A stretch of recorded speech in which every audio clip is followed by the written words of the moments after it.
Bună, Ciprian Baciu! Bună ziua!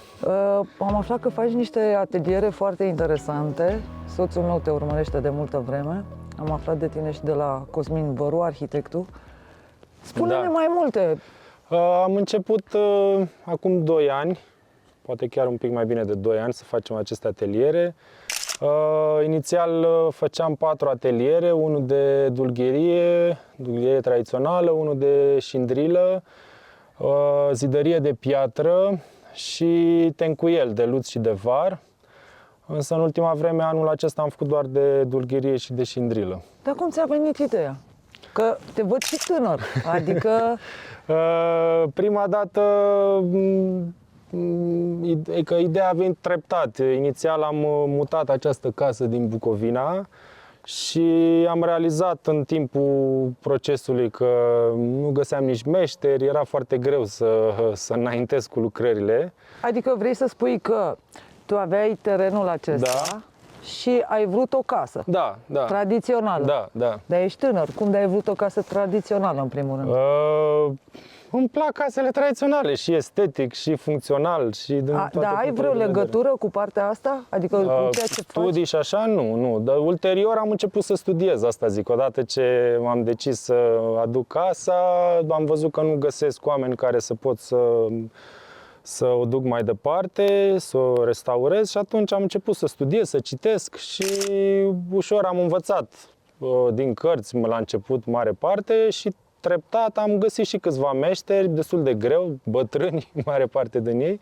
Noi suntem acum în județul Buzău. Da, suntem în Buzău, aproape de Vranj. Da, și aici ai căutat? Aici ai și găsit? Am căutat, nu, aici am găsit doar un șindrilar, care este bătrân, are 85 de ani și cu el a făcut și șindrila, cu el lucrez în continuare, cât o mai fi sănătos vom colabora.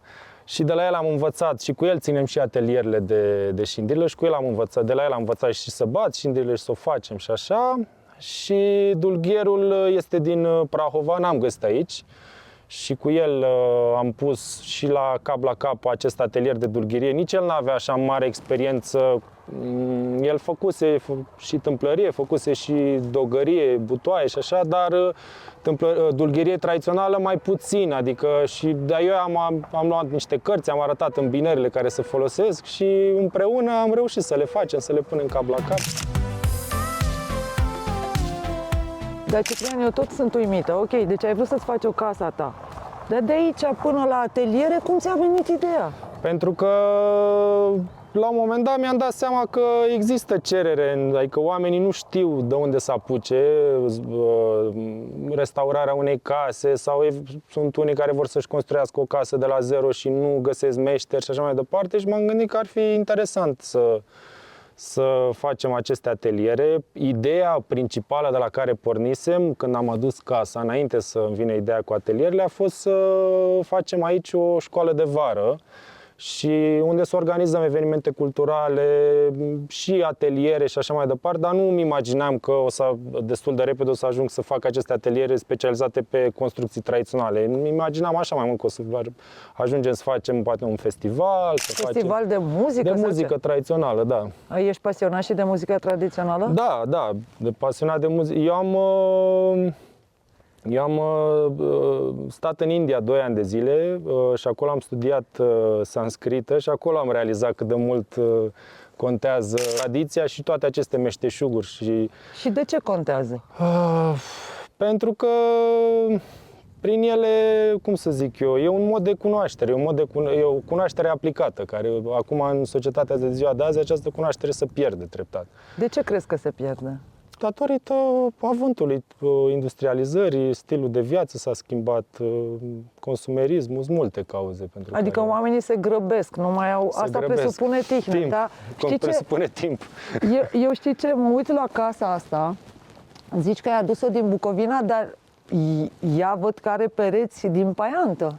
Pe așa a fost ea, da. Păi și... pereții sunt din bârne de lemn și Așa. tencuiți cu lut peste. Și unde ai găsit-o în Bucovina? Pe lângă Rădăuți. În Și cum arăta? Pe tot cam așa, tot așa era tencuită cu lut, era finisajul era negru, lateralele erau îmbrăcate în șindrilă, tot așa o să fie și aici, tot îmbrăcate în șindrilă, și aveau niște decorațiuni așa ieșite, în motive decorative ieșite în relief în jurul ferestrelor. Da, știi că un om, în mod normal, când vede o casă care e teguită sau îmbrăcată în ceva, nu-și închipuie că poate fi mutată.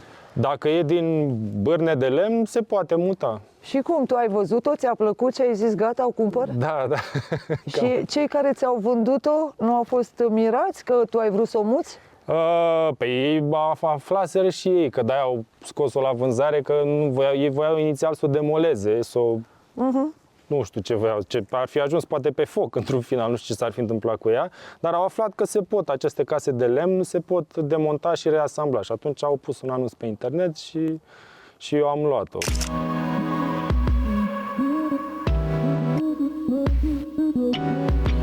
În urmă cu cât timp ai luat casa?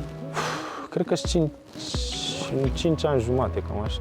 Și ți-ai dat timp până atunci să tot aduci oameni aici cu care să înveți împreună sau să Primii învățați? 2 ani, nu. În primul an am făcut fundație, am ridicat casa, am mutat-o și după 2 ani, după ce casa era deja ridicată, după ce găsisem câțiva meșteri cu care să colaborez și după ce ajunsesem și noi la niște concluzii aici, testând și făcând, după aia am început atelierele. Deci de la vreo 2 ani după ce am început înțeles. lucrările la casă. Și toată structura asta, inclusiv stâlpii, sunt... Nu, deci casa n-a avut cerdac aici în față. Asta e o extensie pe care am făcut-o eu. Am înțeles. Existau case în Bucovina cu cerdac, asta n-a avut. Păi de asta m-am mirat, știi că practic arhitectura ei, așa cum ai făcut-o tu, e cam specifică zonelor ăstora, Prahova, Și în Bucovina, și în Bucovina exista cerdacul, în general familiile mai înstărite care își permiteau să construiască și un cerdac. Această casă n-a avut cerdac, dar există. Sunt Da, multe. pentru că sub cerdac exista beciul. Da. Deci exista și în Bucovina, casa aceasta n-a avut, dar eu mi-am dorit un cerdac, e foarte frumos și e și practic și util și atunci asta e contribuția mea, ca să zic așa, la casă. Și ai folosit, am văzut în mare parte lemn recuperat, adică ce ai mai extins? Nu, asta e tot lemn nou, ce se vede aici, da. Ce am extins e lemn nou, arată el așa, dar el e nou. Da? Doar că e cioplit, da. Și el a căpătat... Culoarea asta de la soare, da. Pentru că n-ai vrut să-l tratezi. O să fie la și tratat la un moment dat, dar nu e terminat, totul e în lucru, totul e în... Și piatra asta? Asta e zidărie de piatră, e adusă din râu, Adică e piatră local. de râu local, da? Și cu mortar din var hidraulic natural, deci e zidărie tradițională, fără ciment, fără... Deci prin metode clasice.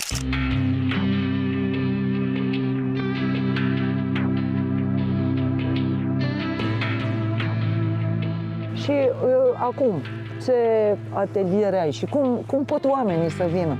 Adică, practic, tu faci niște ateliere în care oamenii învață efectiv cum să folosească diverse tehnici. Da. Păi facem în fiecare an, acum anul acesta vom face la anul, probabil în primăvară. Acum s-a făcut rece. Frig, da. Veniți aici, durează 3 zile atelierul, joi, vineri și sâmbătă. Oamenii vin în general de miercuri seara. Pot să stea fie la cort, fie la o familie din sat, unde colaborăm cu o familie din sat unde se poate locui, au casă, au mai multe camere, se poate locui, masa tot acolo va fi. Ce interesant! Și cam câți oameni vin la un atelier? 5, 6, 10, cel mai mult am avut 16 la un atelier, dar cam în jur de 7-8 oameni, așa, în medie, la un atelier. Nu e bine nici prea mulți, că nu poți să lucrezi cu prea mulți oameni deodată. Corect, asta mă gândeam și eu. Da. Și împarți aici treburile, adică Da, am făcut și 2 ateliere în același timp, adică dulgherie cu șindrilă, să zic, în paralel, dar de obicei câte un atelier odată. O tematică. O tematică, da. Și facem, de exemplu, la șindrilă luăm buturugi, le crăpăm, le arătăm cum se crapă șindrila, cum se trage la cuțitoaie, după aia le arătăm și cum se bate. Cum a fost un perete sau pe ceva așa. Unde Da, am văzut acolo o zonă verticală. da, da, unde am putut să batem șindrile, să Și le arătăm. cum se tratează șindrila asta? Că văd că într-o parte are altă culoare. Da, pe am început să-i dăm. Se dă cu un amestec de ulei de in sau o grăsime, dar în general se folosea și grăsimea animală, dar să zicem ulei de in și gudron din lemn de pin sau gudron Și vegetal. gudronul ăsta de unde? La Decathlon se găsește, da. Nu, dar ce ai oftat? Ai oftat așa?